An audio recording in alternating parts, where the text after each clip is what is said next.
Hey there. Hello, how do you do? My name is Harry Wetzel. Thanks for coming. It's the 80s, darling. Yes, it's December 31st, 1985. Yes, I'm going to a party. Yes, New Year's party. I know. Da da da. And it's over here at a KSC in East Dearborn, and Iguana and I are he's gonna drive me over there, and we're gonna have a lot of fun. So we get over to this KSC in East Dearborn there, and the party is hopping. It's jumping. There's a lot of people there, a handful of people that we actually know, and mostly a whole bunch of people at the KSC that I do not know. And so it's a perfect opportunity to have a drink and have a drink and have a drink and have a drink and have a drink and have a drink and have a drink. Yes, I know. So I am guzzling it. I am drinking beer. I'm drinking mugs of beer like they're shots. And I'm pounded down. I'm just on the way to a pretty loopy evening. Yes. So and then eventually it's around 11:30 or so, and I realize I want to have somebody to smooch at midnight, right?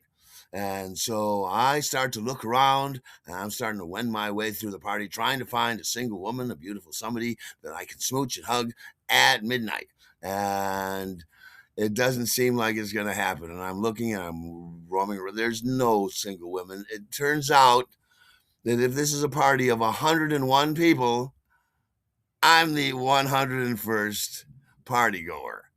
Yes, there's somebody for everybody to smooch except me. So I go, oh, great. I go, well, I'm not going to let this bother me. I'm going to spend midnight with my favorite sweetheart, Luna, the moon. Yes. So it's about 7 minutes or so to midnight. Yes.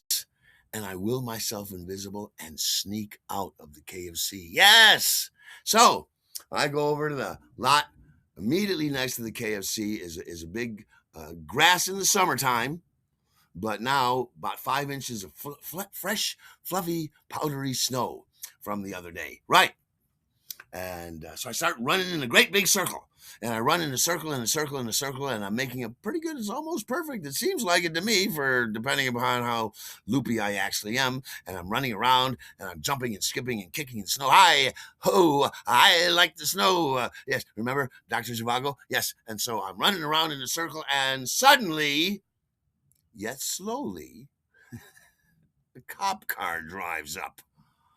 And I see them and I stop. I freeze immediately. And they see me freeze and the car stops. And Mr. Passenger Cop rolls down his window and they look at me and I'm frozen. And he puts on his bright light at me. And I'm standing there in this sort of crummy attention, terrified attention pose. And he leans out the window and he says, "What are you doing?" And I, oh, great. Now I have to answer the cops. I'm like, what am I doing? So like a guilty fat kid, I say, I don't know. Nothing. Running around. He didn't like that. So he goes back in the car. He and the Mr. Driver Cop are conferring about whatever they're conferring about, how much they despise me. And then Mr. Passenger Cop sticks his head out the window and he says, "Don't drive anywhere for 45 minutes. And I'm like, okay. And I'm like, why are you so angry? Why do you hate me so much? What did George Carlin say about training police to have sense of decency? Anyhow, they drove away and I took a huge sigh of relief. I always feel a lot better when someone like that leaves the area. Absolutely. So then I hear 10, 9 from the KSC hall, and I go, oh, and I look around, and over on the side of the field the snow field where I'm standing, there's a big, huge, fluffy ridge of snow that they piled up when they plowed the parking lot the other day. Yes, so there's this lovely, fluffy bed of snow that in my mind I'm going to jump and land on it, floof on this fluffy bed of snow. And I hear 7, 6, and I go, okay. And I take off, and I'm running towards the fluffy snowbank there. And you hear 5, 4, and I leap into the air and I spin around in midair and I land. I'm going to land floof like on a fluffy feather bed in the pile of snow there, in the fluffy pile of snow. And I fling myself into the air and I land crunch on a bed of shards of frozen ice and poking, stabbing shards of frozen ice. I feel like I broke every bone in my body, my elbow, oh, my shoulder, oh, my ass, oh. And I hear 3, 2, 1, Happy New Year. And I'm like, I feel like I broke every bone in my body. And I just lay there in this frozen, stabbing pile of ice shards. I eventually try and rouse myself climb off of the pile of ice shards. And I stand there and I shake myself off a little bit, brush off. Oh, my shoulder, oh, my elbow. I go, well, it is kind of funny. I know. And then I remember, oh, there's the KSC. It's 1986. I can go in and have a drink. And so I'm very excited. I completely forget that I was just upset. I don't forget that I'm in pain. That stays with me for the rest of the night. I'll tell you that. But anyhow, I go into the KFC and I go over to the bar and I have a drink and a drink and a drink and a drink. And I'm just pouring them down like they're water in a shot glass, only it's a great big mug of beer. And I'm just downing it, getting drunker and drunker by the second. And I'm roaming around the party and there is a pretty young girl. And I am beginning to start and try and chat her up. I don't even know what we're talking about. I don't even know if I'm making English words coming out of my mouth and stuff. But she seems very sweet and pretty and charming and all that stuff. And she doesn't seem to be annoyed. She doesn't. But then her terrible boyfriend comes up and he is terribly annoyed. He says, "What do you want?" I said, I'm talking to her. And he says, "Oh, yeah? What's her name?" And I go, "Gee, she doesn't even know her name." And I turned to her, I said, "Excuse me, what's your name?" She said, "Janet." I said, "Her name's Janet." He said, "Get out of here." And I'm like, ooh, he's a big guy. You don't have to tell me 3 times. So I roam around the party and I'm roaming around the party and I see, one of my ex-girlfriends. And she's there with her boyfriend. And I run up and I put my arms around both of them and I say, "Isn't it lovely? We can all be together." And she looks at me with daggers coming out of her eyes. She says, "You're dreadful." And I go, okay. We're betting 1,000 at losing. So then Iguana comes up to me and he puts his hand on my shoulder and he says, "I think we should probably get going." I said, "We're having fun at the party. We're going to have some more fun. I'm going to have another drink." And he put his hand and he tightened it on my shoulder like I was Louie. And he says, "We got to go now." And I'm like, okay. So and it's around 1 or quarter after 1. Anyhow, the party's probably breaking up soon. Anyhow, we go. Get in the car, and he drives me over to the Cardinal's place. Yes, the Cardinal, who lives right over here, just a few blocks from the KSC. And there was going to be some sort of gathering over at the Cardinal's house. And so I go up there, and Casey and Iguana says, I'm just going to drive home. And I'm like, all right. So I go up to the front door, and and it's open. So I wave to him, and Iguana drives away. I'm alone.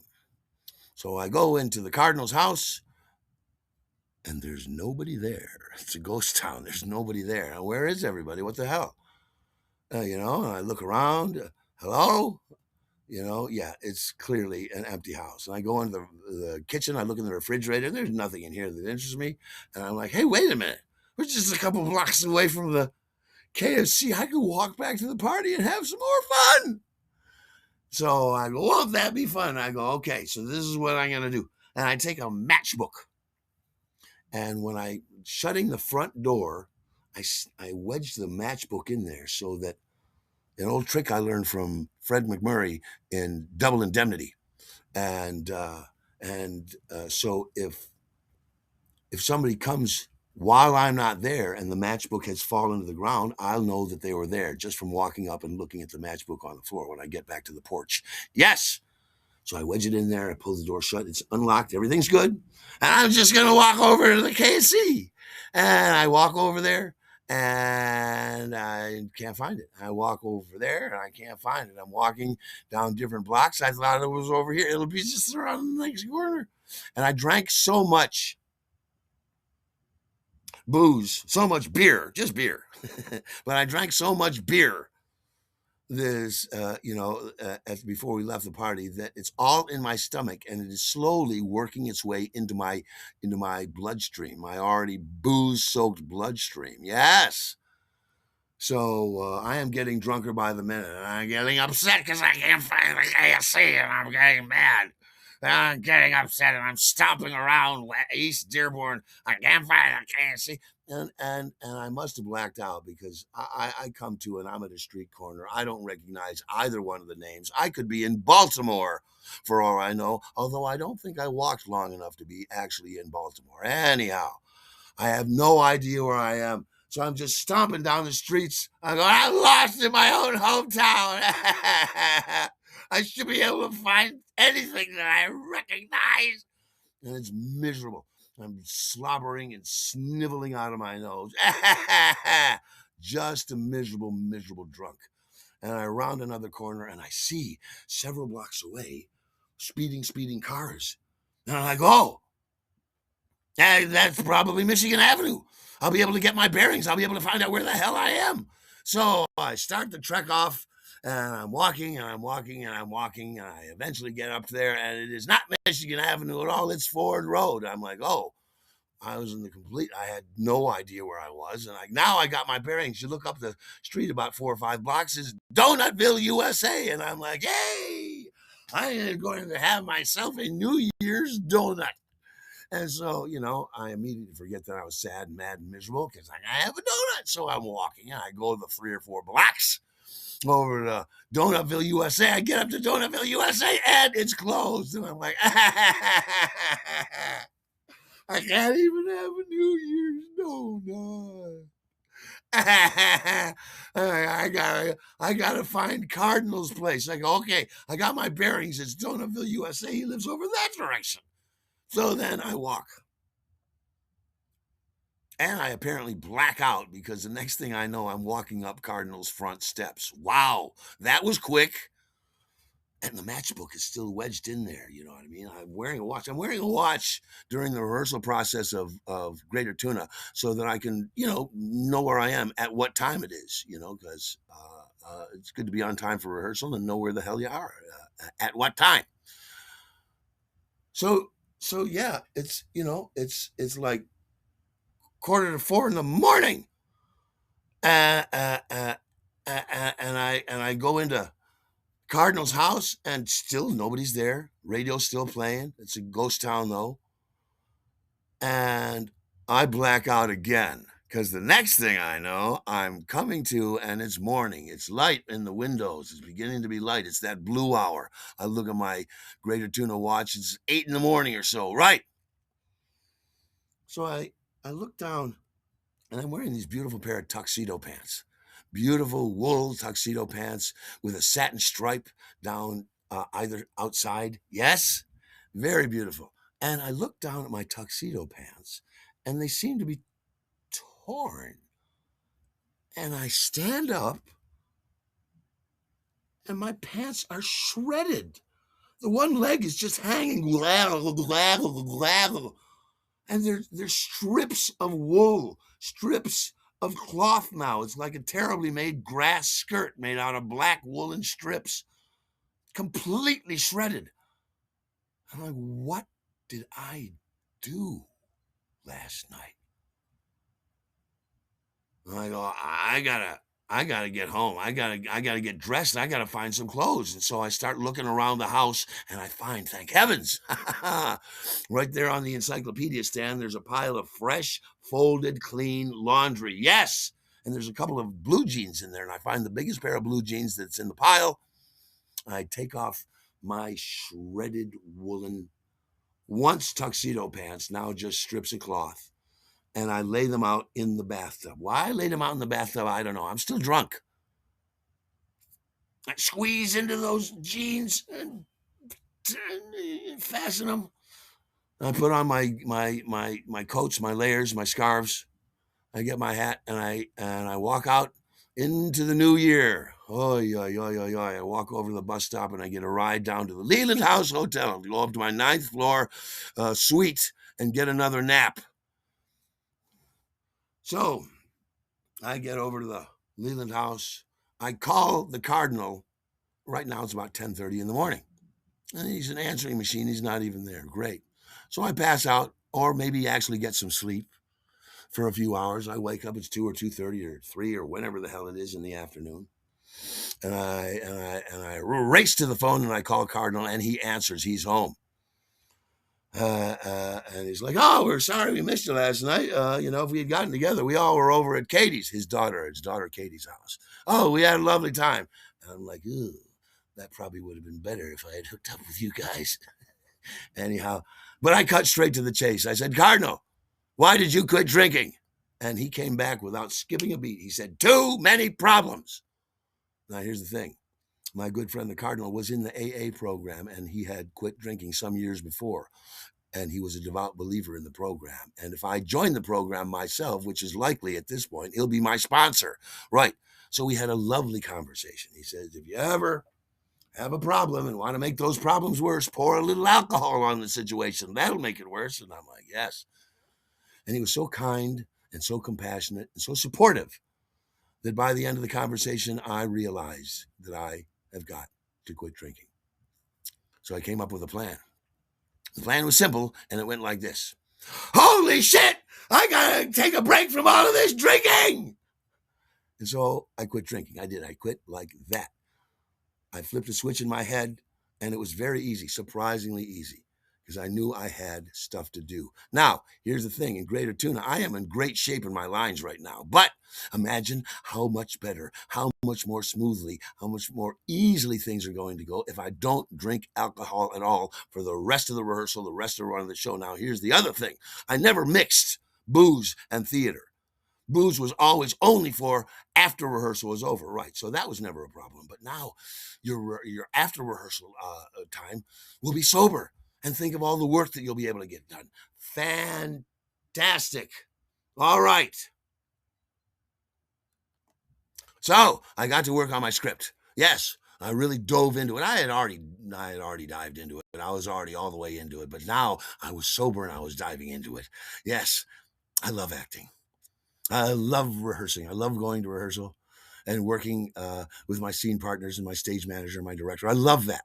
I love thinking of stuff that I think is funny and then doing it at rehearsal. I love it. Yes. So things pick up right away as soon as I stop drinking. Yes. And now it's 1986, January. Yes. And the other show at the Attic Theater closes, and I am to move from the 9th floor suite at the Leland House over here to the 3rd floor suite at the Peanut Butter Building. Yes, that's when I actually move into the Peanut Butter Building. Velvet, fresh, pure, delicious. Yes.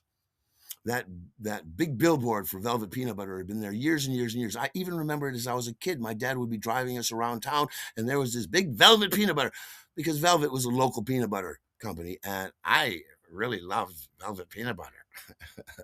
Anyhow, here's the thing. I'll tell you about what happened next time. Thank you for coming along this journey with me, and I look forward to seeing you next time. All right.